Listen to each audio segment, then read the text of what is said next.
Morning and welcome again to our online Bible study here at Pine Valley Church of Christ.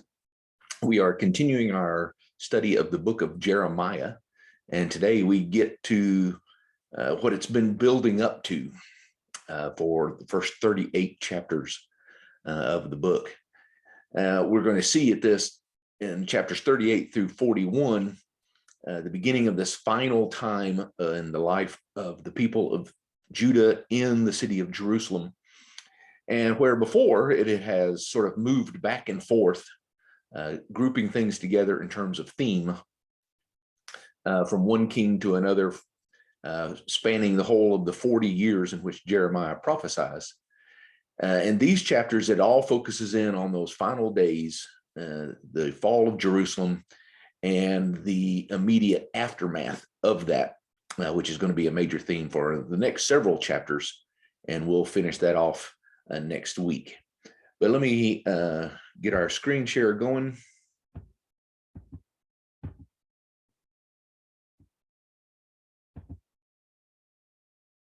And it is an unfortunate thing that we are living in a time in our world and history where once again war is waging as Russia has invaded Ukraine.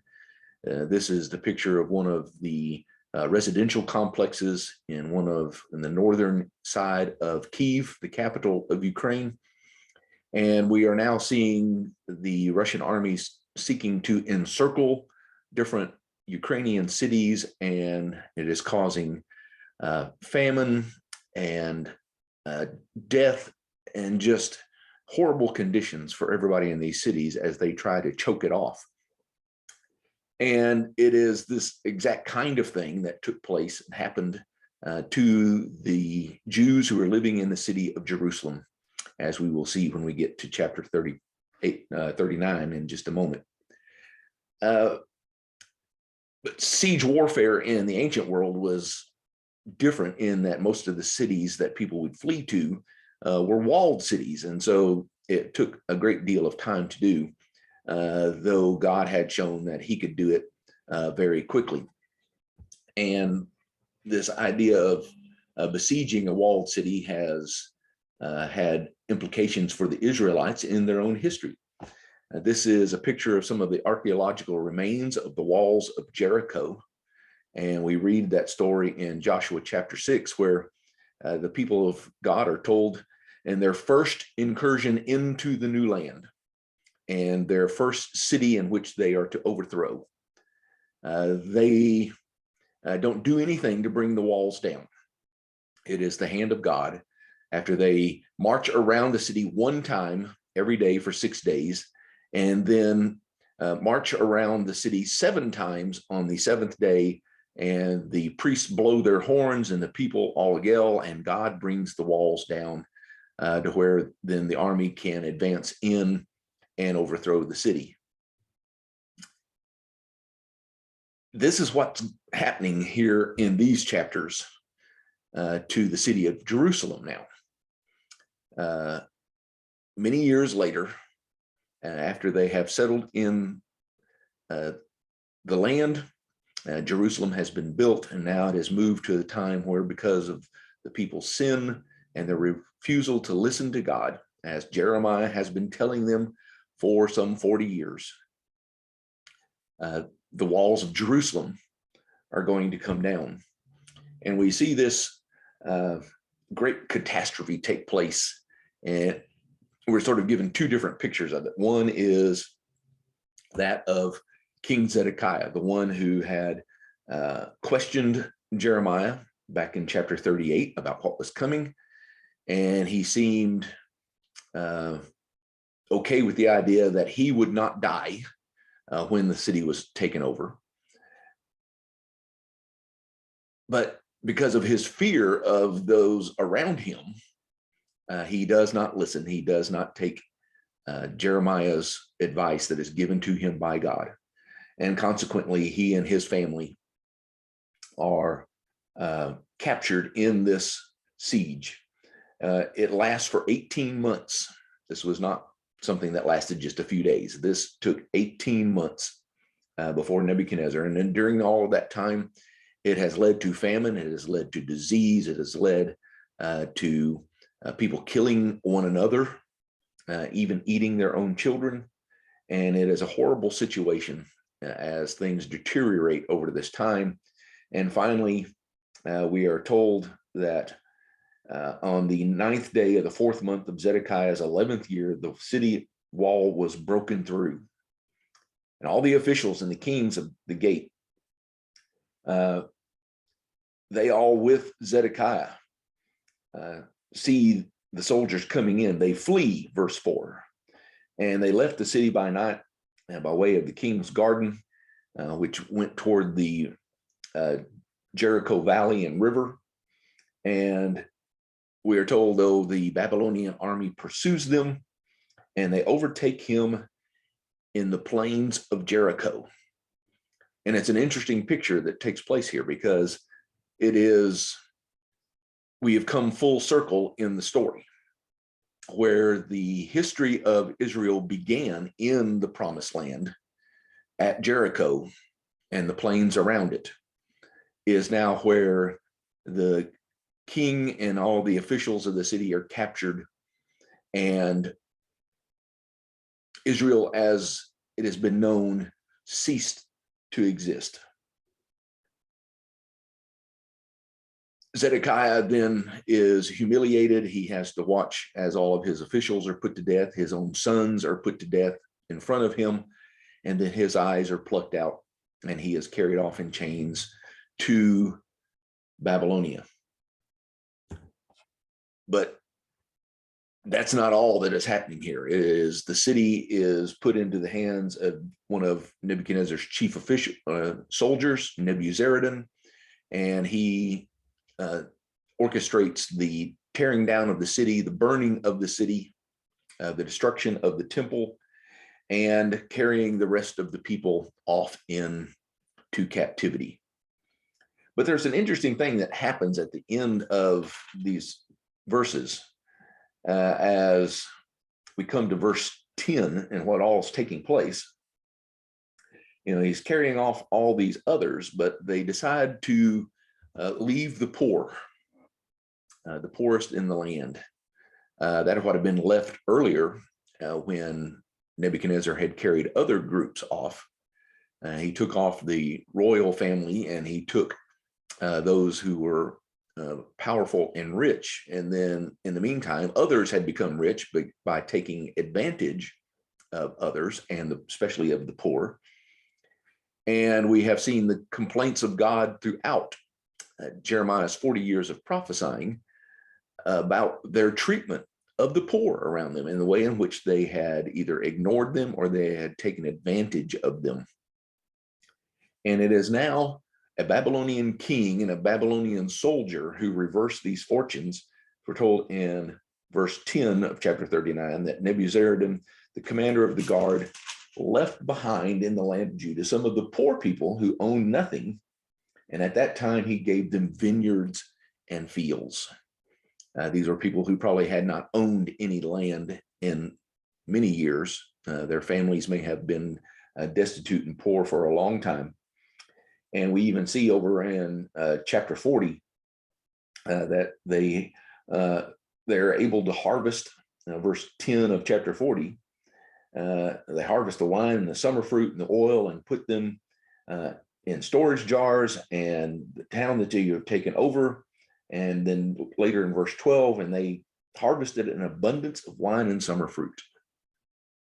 God is actually turning to the poor here and blessing them. He has reversed their fortunes, while the rich and powerful of the city are either being killed or carried off into captivity.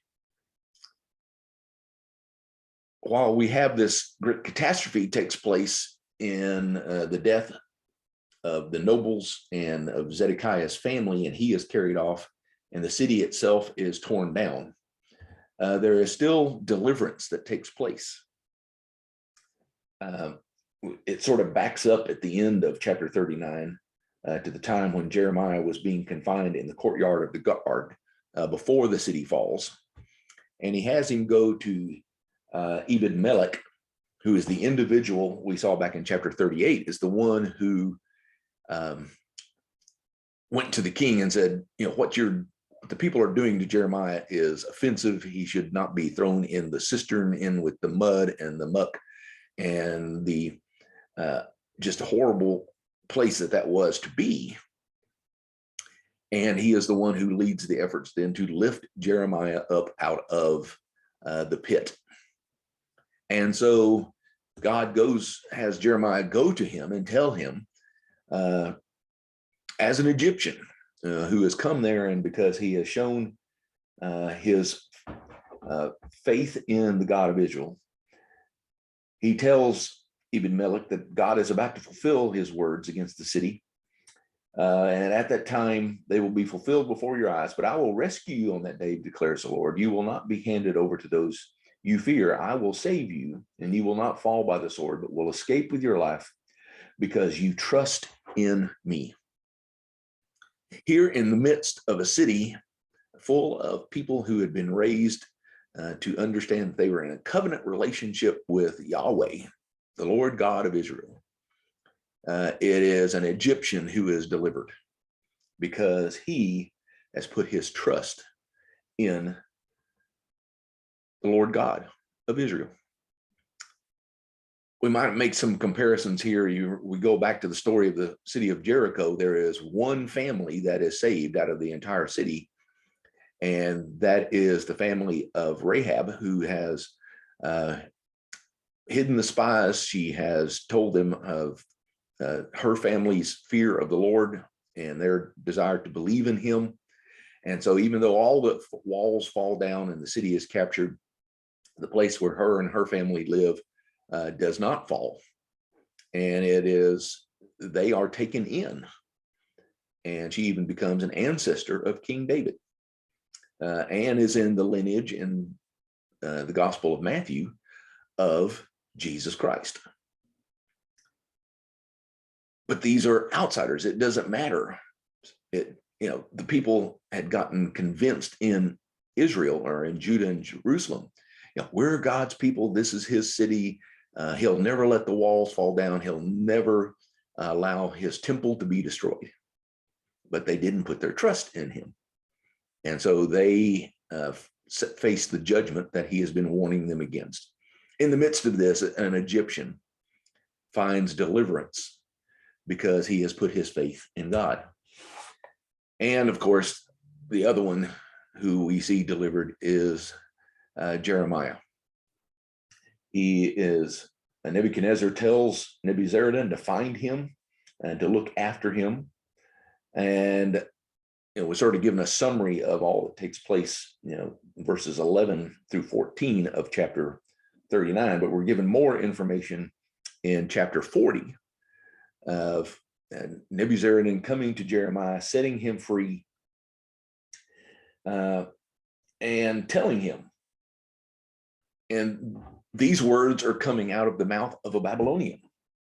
And verse 2, the Lord your God decreed this disaster for this place, and now the Lord has brought it about. He has done just as he said he would. Has this happened because you people sinned against Yahweh and did not obey him. But today I am freeing you from the chains of your wrist, and come with me to Babylon if you like. I will look after you. But if you don't, the land is before you. You can live anywhere you want. And he encourages him to go, if he stays, to Gedaliah, who is being set up by the king as sort of the one of the poor who is left back, and he will sort of be the governor of the area in the name of the Babylonian government. And so that's what Jeremiah chooses.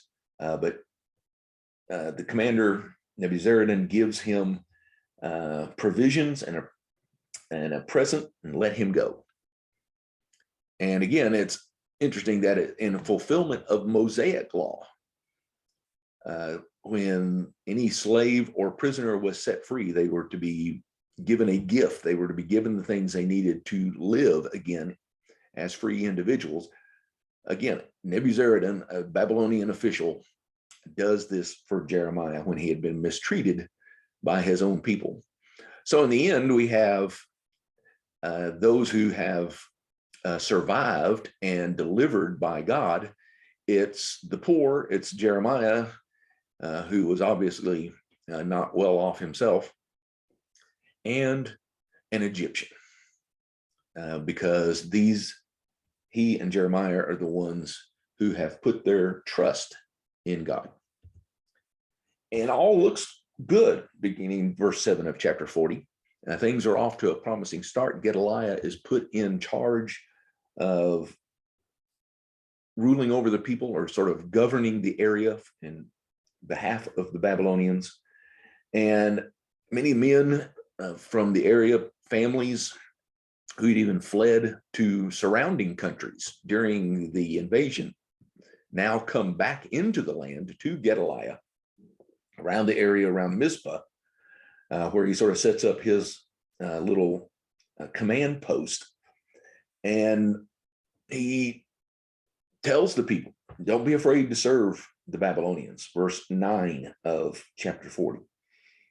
Settle down in the land and serve the king of Babylon, and it will go well with you. And this is what Jeremiah had been telling all the people they should have done from the beginning, which was, this was God's judgment, but if you will surrender, he will allow you to live. These, the poorest and meekest of all, are given that opportunity. Settle down in the land, serve the king of the Babylonians, and it will go well with you. Again, the fulfillment of all the things that Jeremiah has been saying. And he says, and he promises, I'll stay there with you. And so the people start coming to him, and that's when we are told in verse 12, they have come from all the countries where they had been scattered, and they harvested an abundance of wine and summer fruit. It all looks good at this time. But we are introduced, we see Johanan, who's one of the army officials who've been left there and come to Gedaliah.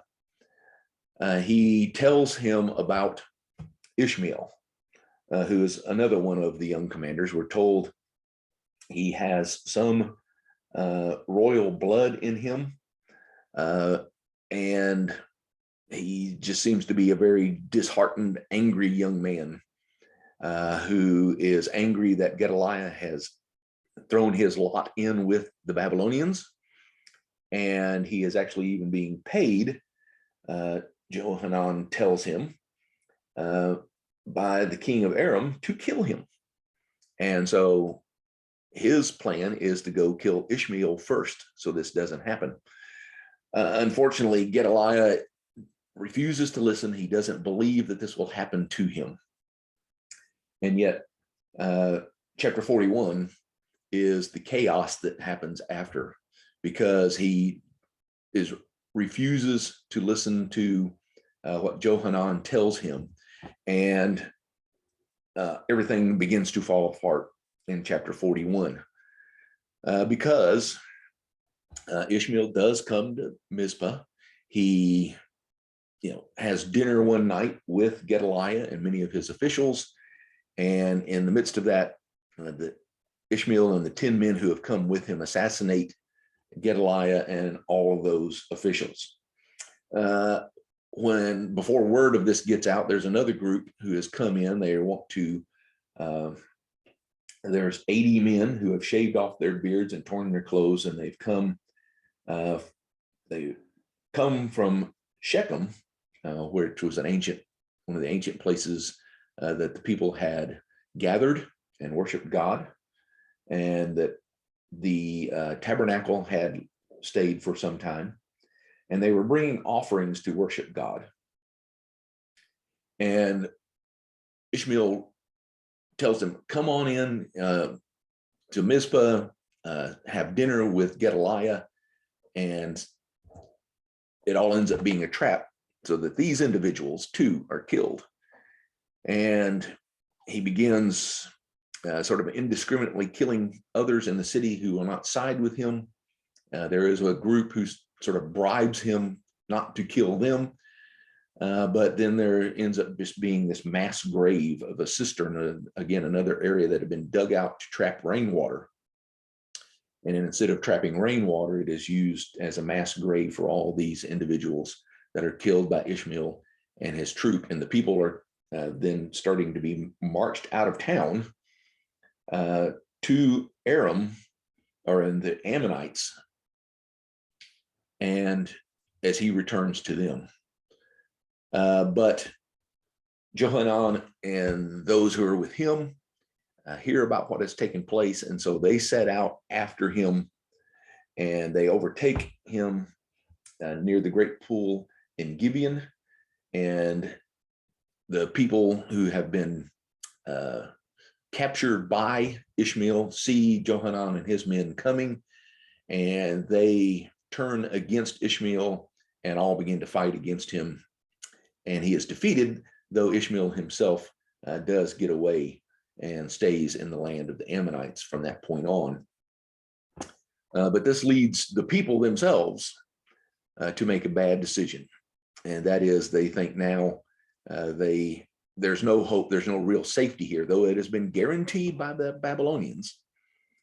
They think that their only option now is to go to Egypt. And that leads us into chapter 42 and the following chapters, which we will look at next week. But it is a horrible ending to this story. And all of this doesn't happen over just a short period of time. It is the 10th month of 1 year that the city falls. It's the 7th month of the next year when Ishmael kills Gedaliah.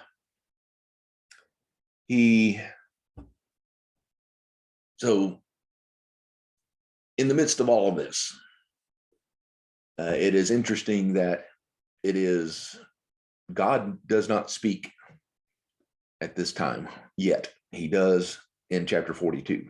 But throughout this, it's as if God has said, I have spoken. I have told you what was going to happen. You did not listen.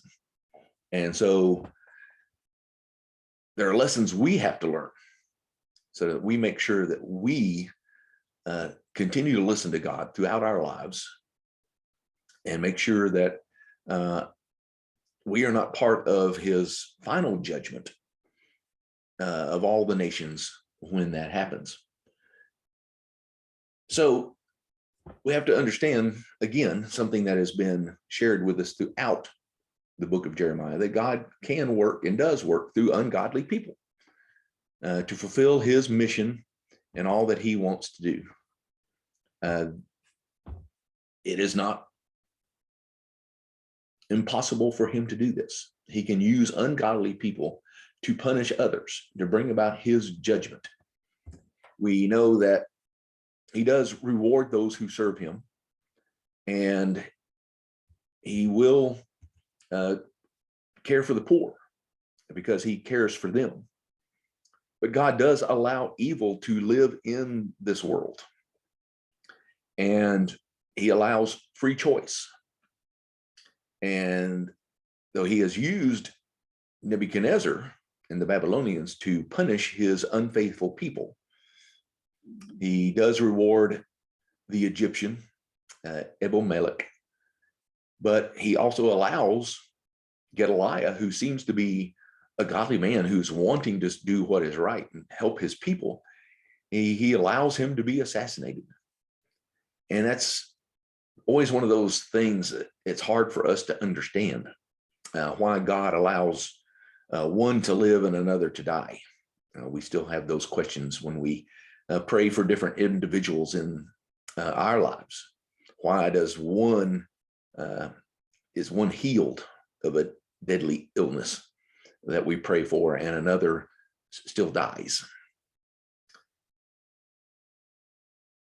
It's God allowing free will. It is allowing the evil that exists in this world, and has since the beginning of time, when Adam and Eve chose to follow their own selfish wants rather than the will of God, and not put their trust in him and be deceived by the devil. But even in that, God says, I'm going to make sure I take care of those who trust in me, as he did with Ebel-Melech and as he did the poor. But we must not forget, God is always victorious in the end, no matter how things play out in this world, and whether we feel like we have lived through horrible, terrible times, such as his followers are in Ukraine right now, in other parts of our world. And there's going to be times when we feel like our life is, a city under siege. Walls are coming down. And how can we stand up to the attacks of the forces around us? We must be like Melech. We must put our trust in God. No matter what is going on around us and no matter what is happening to us, we, like him, and like Jeremiah and others, depend on and trust in God to take care of us and watch over us. Because as we know, in the end, there is a city that is awaiting for us. It is first described in great detail in Ezekiel's chapter 40 through 48, as they look forward to the time when Jerusalem would be rebuilt and the temple be rebuilt. But it is the city that is described there is nothing like the city that is rebuilt. It is this perfect place, which we are told in Revelation 21 that after the final judgment takes place there and everything has been destroyed, including the earth, that there is a new heaven and a new earth and a new Jerusalem. And it is this perfect city. We're told that it is built like a square. It's 12,000 stadia in length and in width and in height. And those are the walls that are, there are these great walls around the city. And there's 12 gates, and above them are the names of the 12 tribes of Israel. And it is a place where all the people who have put their trust in God through his son, Jesus Christ, live for all eternity. And we are told that there is no need for a sun there because God lives there and his light shines, and his Lamb, Jesus, is there with him, reigning, sitting on the throne. There is no temple because God lives there. And it's even at the end of Ezekiel chapter 48, we are told that the name of the city is "The Lord is there." This is his presence. This is where he lives, and we will be living with him. But Revelation 21 tells us, but there's no gates. There are gates for the people to come in and out, but they are never shut. The city is wide open. Why? Because there are no enemies anymore. God is ultimately victorious, and it is in him that we must put our trust so that we can live with him in the city where he is. We will continue in the weeks to come, finishing out our study of the book of Jeremiah. Next week, we pick up in chapter 42 and the disastrous decision that is made against the will of God, as prophesied by Jeremiah, to leave Judah and go to Jerusalem, or to Egypt. And so that's where we'll be going in the weeks to come. Thank you again for joining us for our online Bible study this week. And between now and our next study, may God bless you and keep you healthy and safe.